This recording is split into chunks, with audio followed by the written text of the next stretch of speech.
Hello and welcome back to Shakesyear.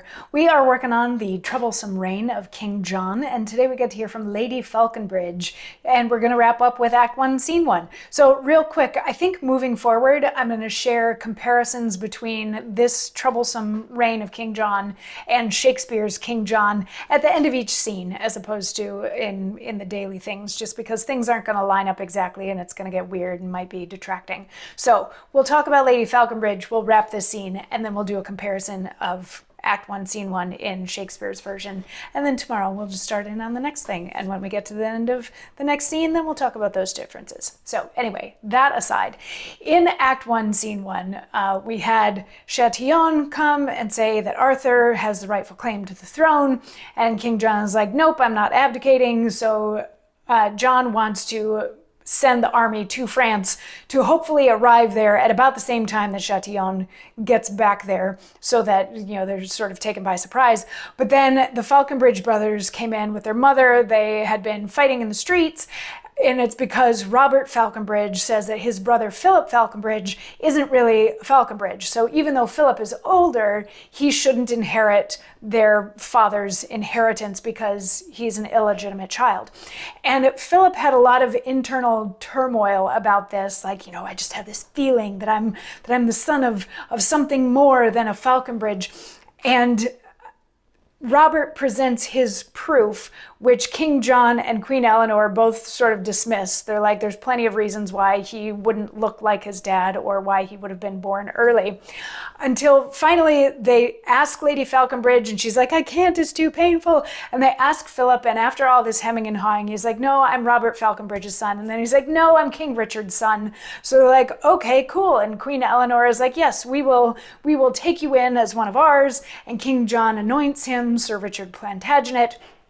King John goes off to ready his army to go fight France, and Philip and Lady Faulconbridge are the only ones left on stage, and he starts to beg and plead with her. He's like, Mom, I know all of this was resolved, but please tell me who my dad is, like, for real. And she doesn't want to, and she's like, this is so shameful.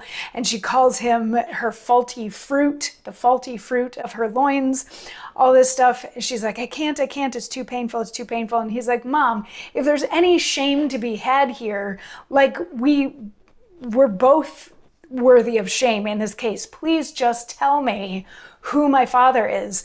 So Lady Faulconbridge finally says, then, Philip, hear thy fortune and my grief, my honor's loss by purchase of thyself, my shame, thy name, and husband's secret wrong, all maimed and stained by youth's unruly sway. And when thou know'st from whence thou art extraught, or if thou knew'st what suits, what threats, what fears, to move by love, or massacre by death, to yield with love, or end by love's contempt, the mightiness of him that courted me, who tempered terror with his wanton talk, that something may extenuate the guilt. But let it not advantage me so much. Upbraid me rather with the Roman dame that shed her blood to wash away her shame. Why stand I to expostulate the crime with pro et contra, now the deed is done? When, to conclude, 2 words may tell the tale, that Philip's father was a prince's son. Rich England's rule, world's only terror, he, for honor's loss, left me with child of thee, whose son thou art. Then pardon me the rather, for fair King Richard was thy noble father. So this is a very long roundabout way of Jerry Springer opening up the envelope and saying, King Richard is the father. She's like, she leans very heavily into the guilt and shame, and this was a bad choice that I made, but King Richard, like, he courted me and I couldn't, and he was intriguing and he was lovely, but I've been threatened, and I don't, you know, this was never supposed to come out. Nobody was ever supposed to know.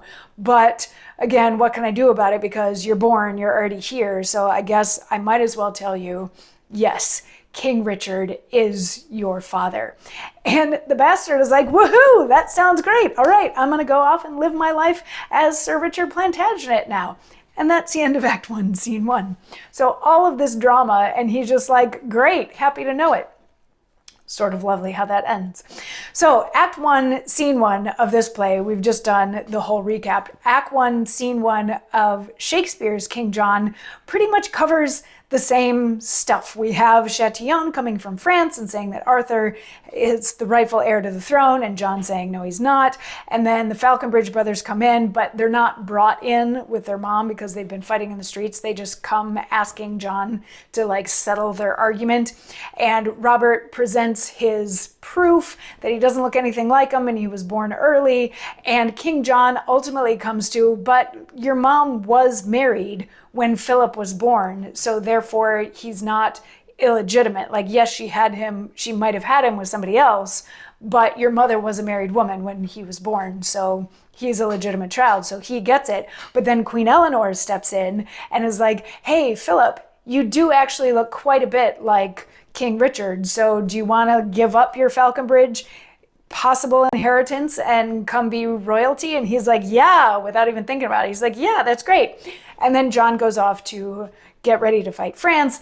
And then Lady Faulconbridge comes in finding the bastard. She's mad actually at Robert and this whole situation, that it comes out that potentially she has been unfaithful. But then Philip tells her how it all shook out. She reveals that, yes, you are actually King Richard's son, and everything is hunky-dory by the end of Act 1, Scene 1. So we get to the same place story-wise. The same amount of information is shared. It's just how we got there that's a little bit different. So anyway, tomorrow we're going to start in on Act 1, Scene 2.